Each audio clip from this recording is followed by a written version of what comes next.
Thank you, Scott. I will not be pushed to the side. Hey, everyone, welcome. That was quite some setup that Craig did there, right? So he built a game, and we are going to apparently make it multiplayer, and we're going to do that using Flutter, of course, and Firebase. So this is going to be fun. Let me see if I can find my slides. There we are. Right. Oh, by the way, I'm Frank or Puff, and I'm a Firebase engineer at Google. That's what I always tell people. But let's get back to the important things. Because Craig built a fun local game, right? That's where you can escape a maze. And then he said that we were going to all work together to turn it into a multiplayer game. That's going to be interesting. We're not just going to turn it into any multiplayer game. We're going to turn it into a cooperative multiplayer game. So we're all going to be working together and see the same avatar walking through the maze live in near real time.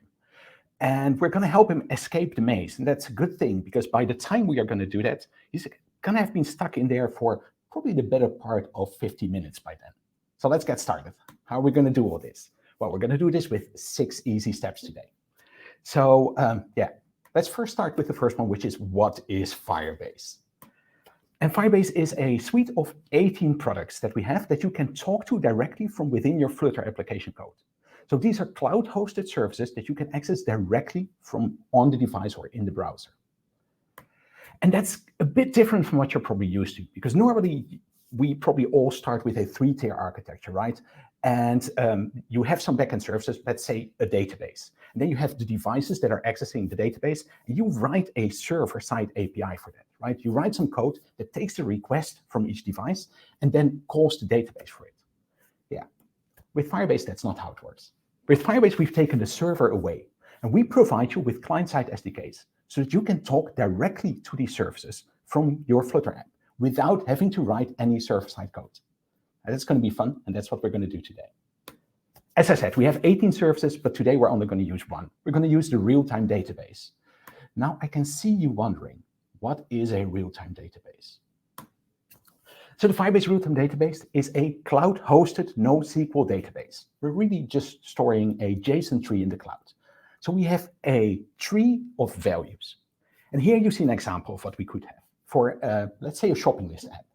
So we have a node called grocery items under the root. And under there, we have 3 items: milk, eggs, and kill. And now what we can do is we can build an app that reads this data and then displays it in the application. And since this is a cloud-hosted database, that means that everyone is looking at the same data. So we're seeing the same shopping list. And if you were to add something to the shopping list, everyone would see that. Well, that depends. It actually takes some work. And this is where the fact that Firebase is a real-time database comes in.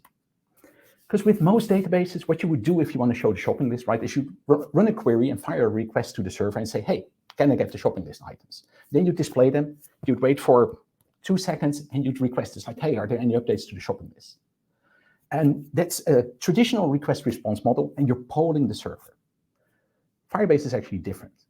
When you first request the shopping list items from the server, we keep an open connection from the server to the client.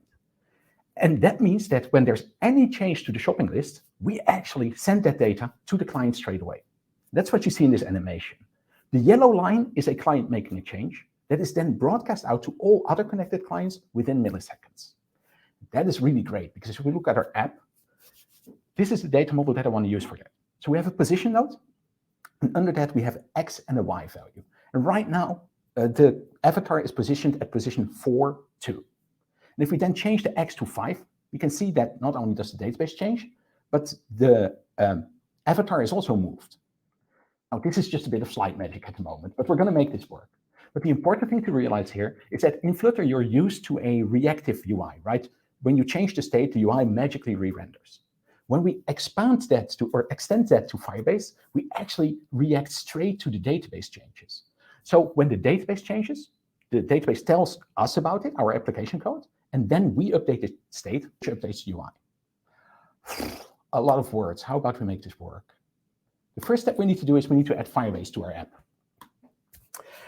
Okay, so this is the Firebase Console, and the Firebase Console is where you manage all of your Firebase projects. And as you can see, I have quite a few of them. A project in Firebase is just a collection of all those backend services for a single app or for a suite of apps. So if we make our Maze game available, we'll also make an admin app. they are part of the same project. So we already created a project here called FF Multimaze. We're going to open that, then you see the dashboard for our project. Now, on the left, you see lots of products, but we're only going to be looking at the real-time database here. But there's more here. You can also see that at the top, it says that we have 2 apps. Because Firebase, just like Flutter, is a cross-platform platform. So it allows you to run your apps natively on iOS and Android or on the web, which really matches nicely with Flutter, right? You can see here that we have an app also for macOS, which is what I use for testing. But it says we have 2 apps. So if we check that, you see that the second app is the web app. And that's the one that we're going to be using in probably 10 to 15 minutes to all help the avatar escape from the maze. So if we click on the web app, we get a set of instructions on how to configure the app in our application code. So this is a JavaScript code because it's a web app. So we're supposed to take this and add this to the JavaScript code. But we're Flutter developers. We want to just write Flutter codes. Well, there's a good thing for that. And yes, I indeed forgot to update the slide, or actually I didn't get to it. But there's a FlutterVikings command line interface. So we can run a local command, and it will connect to the Firebase projects, and it will generate Dart code for us. This is Dart code that it generates. Now, this is the first code slide. At the top of the slide, you see that we're in a file called firebase_options.dart. And any code slide will show the file name there. You see that we have 2 blocks of, it's not really code in here, right? This is configuration data. And you see all kinds of values in here that allow our web app and our macOS app to connect to the Firebase project on the server. You might be wondering, why am I showing you these values, right? Why am I not blurring them out? Because there's API keys in here. But this is configuration data. These are not secrets. These are literally the values that our Flutter codes needs to find the Firebase project on the server. So these are not secrets. These are not authentication. That's why I'm freely sharing them with you. Now, we're going to be using this first slide here, which shows the web configuration. And we need to use that in our application code. So we're going to switch over to the main.dart. We have 2 bits that we need to do in there. First up, we import Firebase core, the package, and then we also import the Firebase options file that you just saw.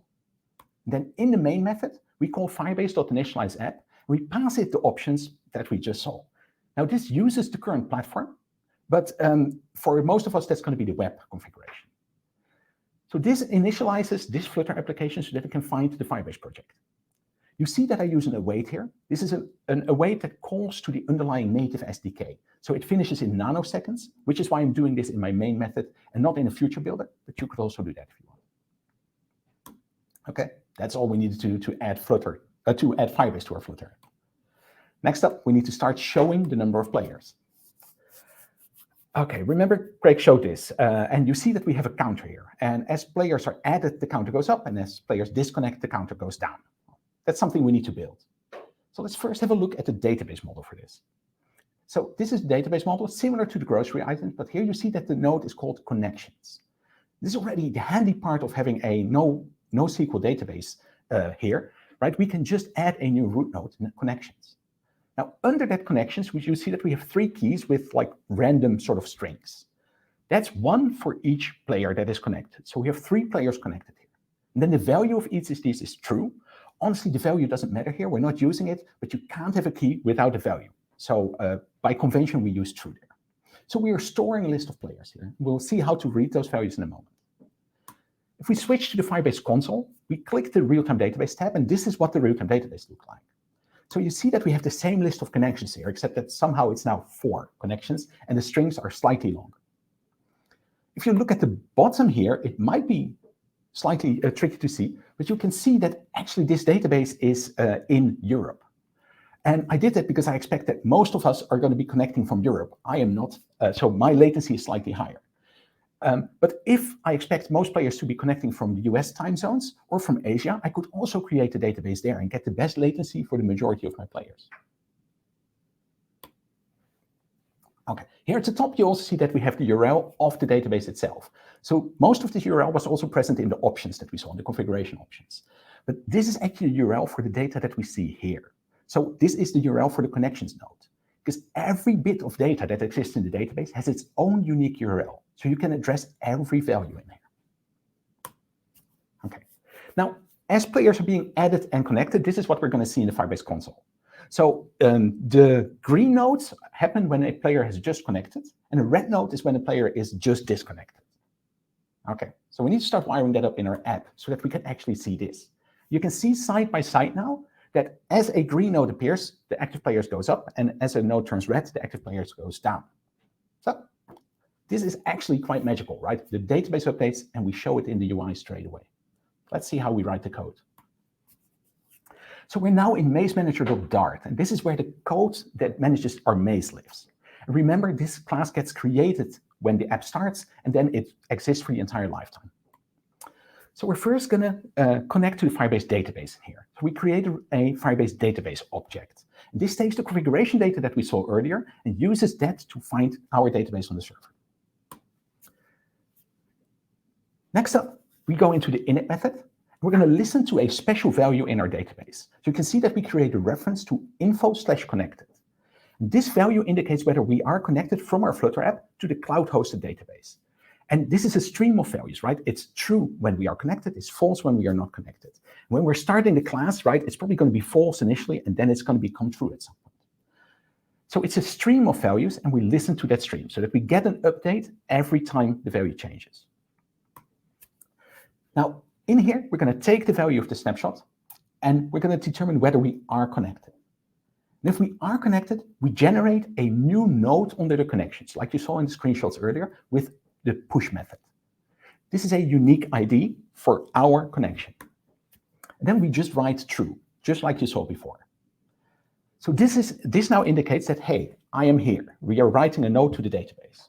We got, and actually we probably should have added sign-in at some point, but since we really want to help the avatar escape from the maze, we're going to focus on some other things now.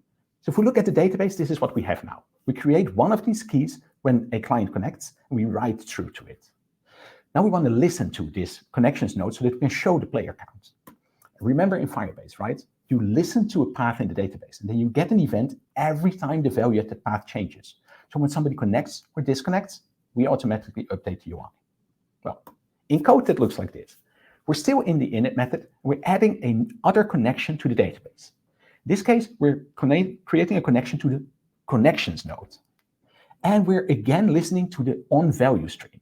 Remember, when this code runs and when the app starts, that gets us the current value of the connections node. And then after that, if it changes, we get the updated value. Okay. We count the number of child nodes that exists under the connections node. Remember, we had like a child node for each connection in there. So we determine the number of child nodes, and then we set that to the current state. And if we set it to current state, that updates the UI. So I think the cycle should be complete then. Okay. Now you see the database and the app side by side, but now you know how we actually made it work. And you can see, right, the green nodes we can now explain, because this is actually when our info connected, right, fires true, and we say, right, we write our node to the database. But how do we handle disconnecting, right? And you might think, oh, that's easy, right, because I know web browsers. So we're going to do an on-unload on the web page, right? And then right before we unload, we remove it. But yeah, what if we're not in a web page? Or, you know, what if the web page, the browser, or maybe even the computer crashes and there's no time to run an on-unload? How do we ensure that we still remove the node? Or what if we're playing this on a tram and we go into a tunnel and the connection drops? Right? There's many cases where our code won't have a chance to respond anymore once a connection is about to drop. We only find out after the fact, and we can't update the database anymore. Well, Firebase has a special feature for that, and it's called an on-disconnect handler. So when we notice for the first time that we are connected to the code and to the database, and we write our own node in there, we also tell the database that, look, when I get disconnected, remove this node. And the database will execute this on its own when it notices that the client is gone. So this is a bit like a delayed write instruction, right? Where we tell the database now, when we have a connection, what to do when the connection disappears. Okay, that's all the code we need for this feature. We now show the number of active players, and we are writing and reading this and responding to it live. That's quite a bit of code, and we still have more work to do. Let's move on to the next feature, which is actually storing the game state in the database. Because so far we've been introducing new state, right? Because when we got the game at the start of the talk, we had only a single player because we were playing on our own. But now let's see how we can take the existing game state for the player position and synchronize that with the database too. If you remember, all the state management or all the state manipulation that the player does is in the send method, and that takes a move command. And Greg explains us how he did that. Right? This move command can be either up, down, left, or right, depending on what key or what command you gave. Okay. Based on that command, we then determine the new location. This is code we already had, right? And then we update the state to show the new location. Okay, but we're going to change that because we actually want to store the location in the database. So you see that we have a new node here called position, and we have 4 properties under there. We have the player location X and Y values, and we have the number of moves and the last move in there. So what we're going to do is we're going to write the position to the database and no longer update the local state. So we're first going to disable the code that updates the local states, and instead we're going to write to the database. Now you see that we have differently names for the properties here, but the values are the same. Okay, notice how we're not calling copy state anymore, right? So the database is now our single point of the definition of the application state. And that is fun if we then look at the app and start playing with it. Because you might not notice, but on the left here, I'm pressing the keyboard, I'm yelling commands, and nothing is happening to the avatar because we're not updating the local state anymore. But you can see that the database is being updated on the right. That's fun to see if you're a geek like me, but it's not really a great game. So let's start reading the state back from the database. As you might expect by now, we are back in our init method for that. We're going to add yet another listener to the database. So now we're going to listen to the position node in the database. Again, this is a stream of values, a stream of snapshots. So we listen to the on value stream there. And again, once the app starts, we get the current value, the current position. And then every time it changes, we get the updated position. So first up, we're going to decode the values that we get from the database so that we can get at the individual properties. Then we take those properties and we put them back into the state. And this code probably looks familiar, right? Because this is the code we just removed from the move method. So we, instead of updating the local UI straight away, we actually now write the local state to the database and then respond to when the database tells us about this change.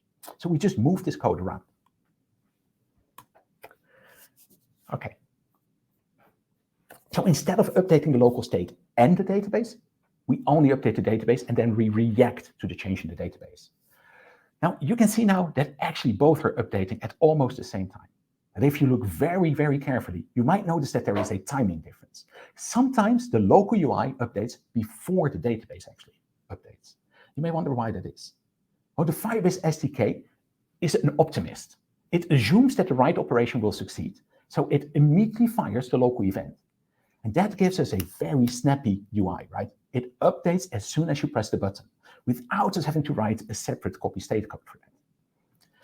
It also leads to fun consequences, because sometimes the write might not succeed. And we'll see that in a moment when we start validating the moves on the server, because we need to talk about the problem here. The game as we have it now is not secure, right? And this is important that we fix it before we all start writing to the database. Because if we play the game now as it is, there's no way for us to bump into walls or move off the map. No matter how hard I try that, the avatar behaves correctly. And yeah, that makes sense, right? Because there's this code that we wrote for that.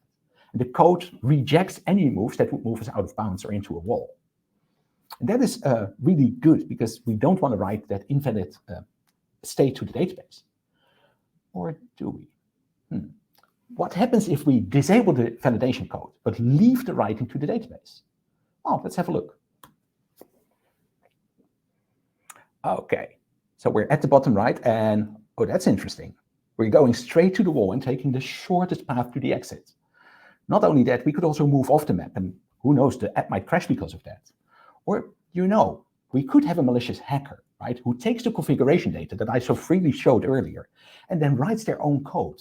And instead of moving to the exit step by step, just teleports from the starting point to the finish in one step. We want to fix this. When all you have is a local single-player game, there's nothing at stake, right? The chances of somebody doing something like this are small, and even if they do, they're only doing it to themselves. After all, folks are just playing for their own fun.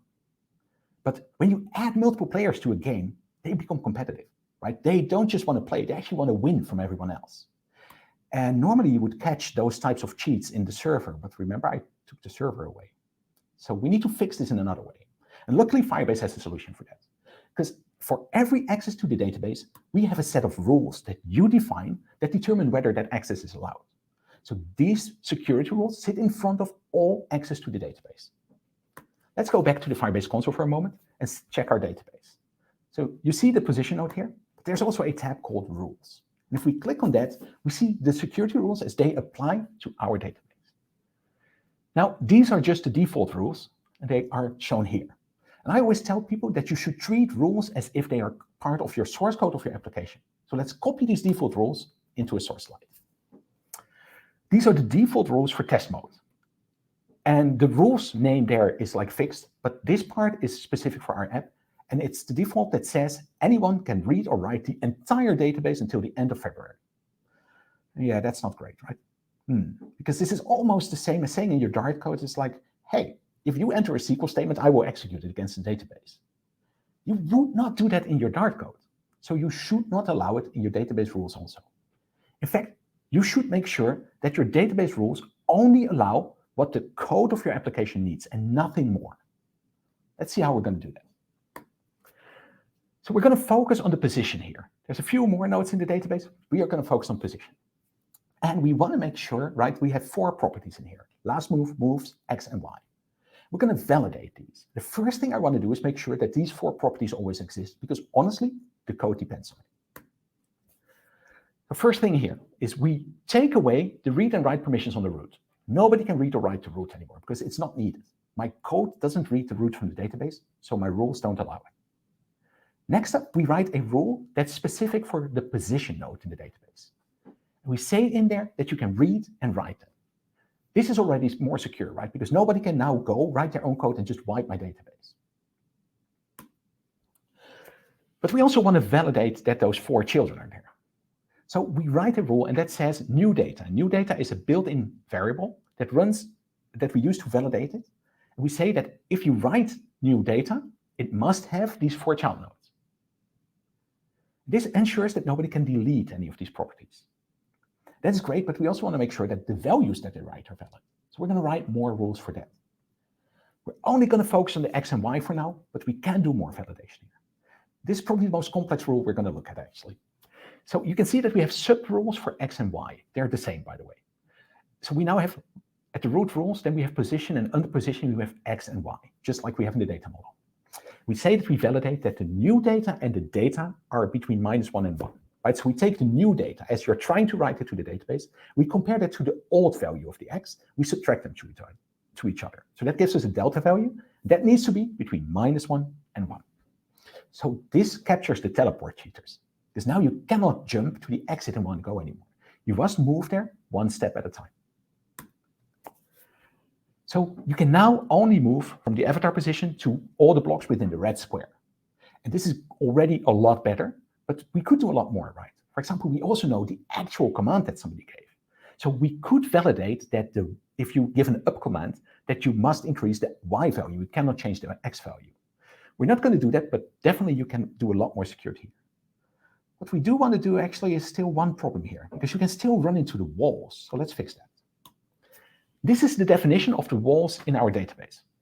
So you can see that we have an array of strings, and each string is like a row of the database, and an asterisk in there indicates that there's a wall. Now our security rules must be able to access this information. So what we're going to do is we're going to take this information and write something to the database for every position where there is a wall. This is what that looks like. So you see that we have a root node maze, child node, and under there we have these keys with the value is true, but every key is the X space Y position of a wall in the database. Now it's in the database, and my security rules can access it here. So we're going to go back to the right rule for the position node. You can see that we go back to the root of the database, we check the maze child node. Then we check in there, and we take the X and the Y value that you're trying to write to the database, and we paste them together. We check if there's a node that exists for that. If that node exists, that means there's a wall in the location that you're trying to move to. So we tell you that you can't move there. See the exclamation mark in front of the root? So now you can no longer move into walls. You can only move 1 spot at a time. Let's see what that looks like. So here you can see that I'm moving around. And you can see that I'm trying to move into the walls and I'm briefly succeeding, but then I'm put back in front of the wall. And the rejection of being put back in front of the wall is actually done by the security rules we just wrote. But then why do we see the avatar briefly move into the wall, right? That's not what we want. Well, remember, that's because we're cheaters. We disabled the validation code that ran client-side, right? So all we have here now is the database. You might remember, right, that I said that the SDK is an optimist, that it fires the event straight away. So what happens now is if we write the new position to the database, immediately that fires an event and we update the local state. So we put the avatar into the wall. Then the command is sent to the database and right, the database says, yeah, this doesn't fit your security rules, so it rejects the write operation. The SDK hears about that and it fixes it to the previous position that you had. And this is really what we want, right? Because now actually only the cheater sees it. The database never gets updated with the wrong value. In fact, let's have a look at that here. So this is the same as we were doing before, but now you see the database. And you will see that sometimes I make a valid move and you see it both on the app and on the database. But when I'm moving into the wall, you'll see that nothing is showing up in the database. The invalid position is never written. This is what we want, right? Because nobody else should see this wrong position because that's me cheating. In fact, let's start a second app. It's a bit crowded here, but at the top there's a second app. I'm still controlling the app on the left here. You can see that I'm moving around, and when I'm moving around, you see that the app at the top slowly updates at times, right? And but it doesn't show the illegal moves. That's what we want, right? Now only the cheating user can see the cheats.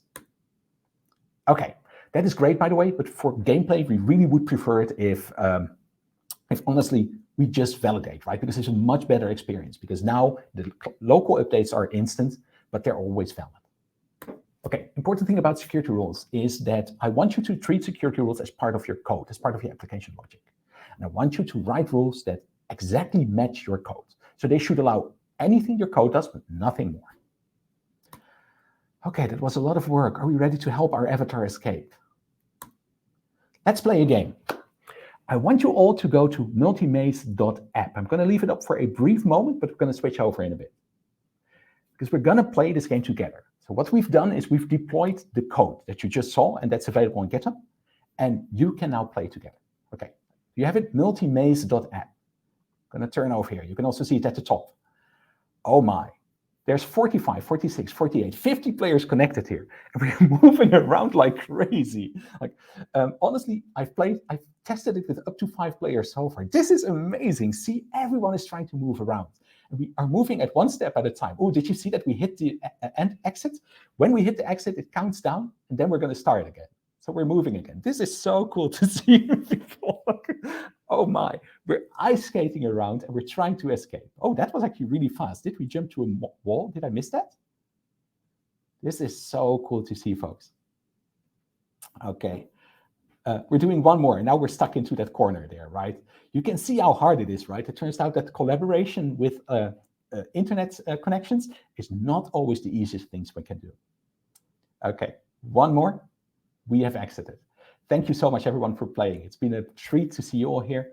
If you want to learn more about this, check out the repo that we shared, and I look forward to actually watching the last talk for today. Scott, who's our next speaker?